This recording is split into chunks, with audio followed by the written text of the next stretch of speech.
One UI 9's latest test build just tipped Samsung's hand. Tap to Share is now showing inside Quick Share.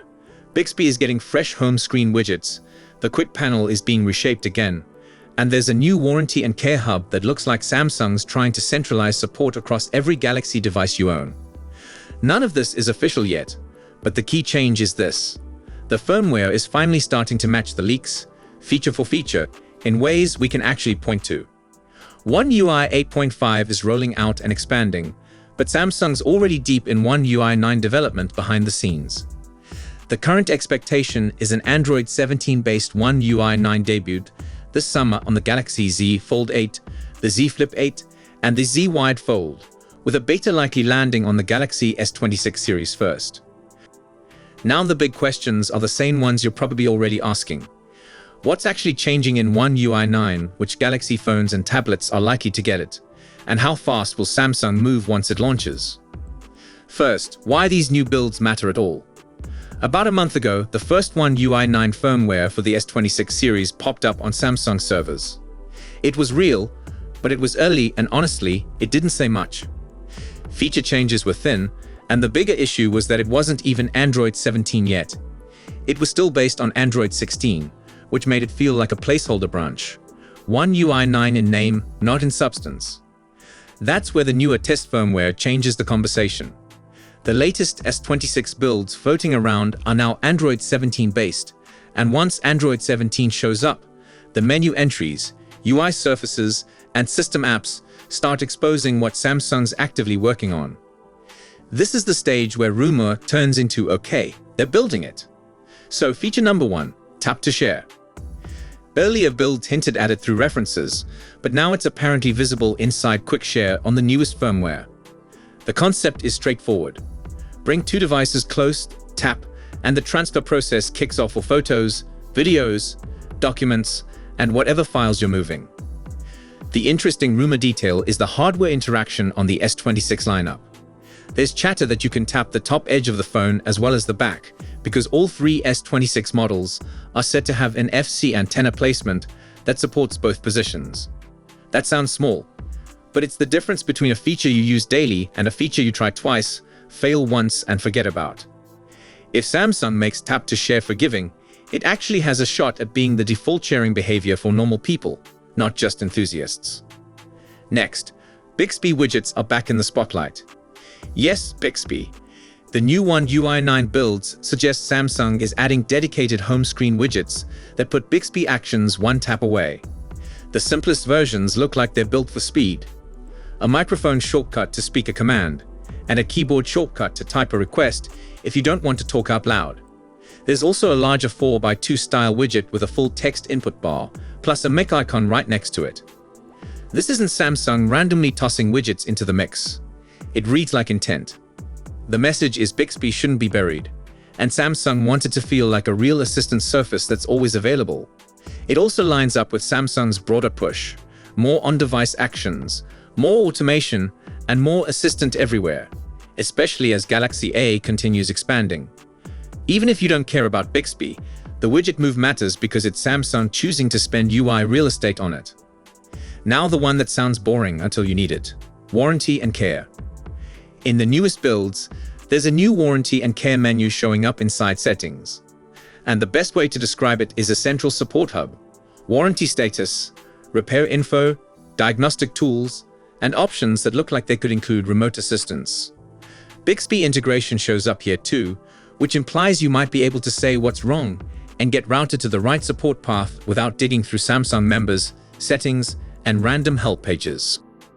This is the kind of thing that quietly improves the entire Galaxy ecosystem. If Samsung is serious about selling you a phone, a watch, earbuds, a tablet, and a foldable, then support has to feel unified. A single hub that recognizes your device, your warranty state, and your options is the kind of boring feature that stops people from switching brands out of frustration. Accessibility is also getting more attention in these Android 17-based One UI 9 builds. Some features being spotted include Select to Speak, where you tap items on screen and have them read aloud, and Text Spotlight, which helps readability by making text easier to see, including size adjustments. The key rumor angle here is that some of these features previously leaned on Google's Android Accessibility Suite from the Play Store. Now it looks like Samsung may be baking more of it directly into the OS experience. That matters because baked-in features tend to work more consistently, get more consistent updates, and show up in onboarding flows. In other words, more people actually discover them. Now we have to talk about the Quick Panel, because this is where Samsung fans are already dividing into camps.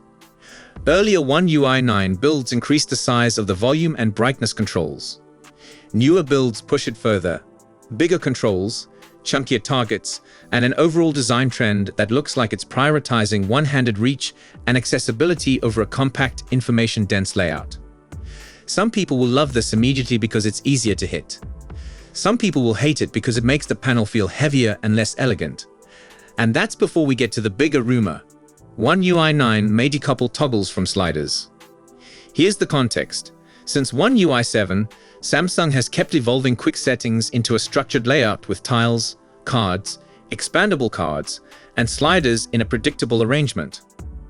One UI 8 leaned into the frosted glass vibe and those thin borders. One UI 8.5 pushed customization harder, letting you remove certain cards and shape your own layout. And good luck Quick Start goes even deeper with slider orientation and alignment. One UI 9 appears to be testing the next step, separating certain toggles from their matching sliders. A leaked preview screenshot suggests dark and light modes could be separated from the brightness slider, and the sound tile could be separated from the volume slider. And on top of that, the sliders themselves look thicker. If this ends up real, the argument for it is modularity. Clean layout, less visual stapling, and more flexibility for Samsung to move things around depending on device size, foldable mode, or accessibility settings. The argument against it is muscle memory. A lot of people got used to the current pairing. Brightness lives with the mode controls, and volume lives with sound. If Samsung splits them, it could feel like extra scanning, extra taps, and another redesign you didn't ask for. Samsung has a history of iterating the Quick Panel constantly, and this looks like another swing. Now performance and security, because Android 17 is going to bring changes whether Samsung reskins them or not. One of the bigger Android 17 concepts being discussed is app memory limits. The core idea is smarter RAM allocation based on total device memory, which should improve stability across devices with different RAM tiers. That's especially relevant to Samsung, because Samsung's lineup spans everything from mid-range phones to ultra flagships with big memory pools, plus foldables that get used like mini tablets. Security-wise, post-quantum cryptography shows up in Android 17 Beta 4. That's basically Android preparing for a future where more advanced attacks make older cryptography less safe. It's not flashy. You can't screenshot it. But it's the kind of platform upgrade you want quietly landing before the next wave of AI-driven services and on-device processing expands. And yes, the AI part is the wildcard here. These builds are already revealing real UI and system changes, but One UI 9 is still actively developing, and Samsung could easily hold the biggest Galaxy AI additions until later. That means the most important features might not leak in the early server builds at all. They might show up closer to beta, or even get flipped on the server side, or appear in later app updates rather than the base firmware. So timing, when does this likely land? The expectation right now is that One UI 9 officially arrives around July 2026 alongside the Z Flip 8, Z Fold 8, and the Z Wide Fold. Then a beta for the S26 series could happen around May, with broader rollouts to older devices in August or September, depending on region and carrier. Now eligibility, because that's the practical question. Samsung hasn't confirmed anything, but based on recent update policy trends, expect the normal hierarchy: newest flagships first, then current foldables, then recent upper mid-range models, then older devices that still sit inside the update window. The frustrating part is never just the model list, it's speed. Your carrier, your region, and Samsung's staging plan decide whether you get it early or you're waiting months after the first rollout wave hits. So here's the real takeaway from this leak cycle. We're moving from vague hints to visible UI surfaces. Tap to Share showing up inside Quick Share is a tangible sign. Bixby widgets are a tangible sign. Warranty and care are tangible signs. And the Quick Panel redesign direction is the most obvious sign that Samsung is still willing to change the feel of the phone to chase usability. Now I want your take. Should Samsung decouple quick panel toggles from their sliders or keep the current paired setup? Comment your answer and include what Galaxy device you're on, because I want to see who's most likely to get One UI 9 early and who's going to be waiting. Bottom line, the latest One UI 9 Android 17 test builds are the clearest sign yet that the leaks are lining up with real development.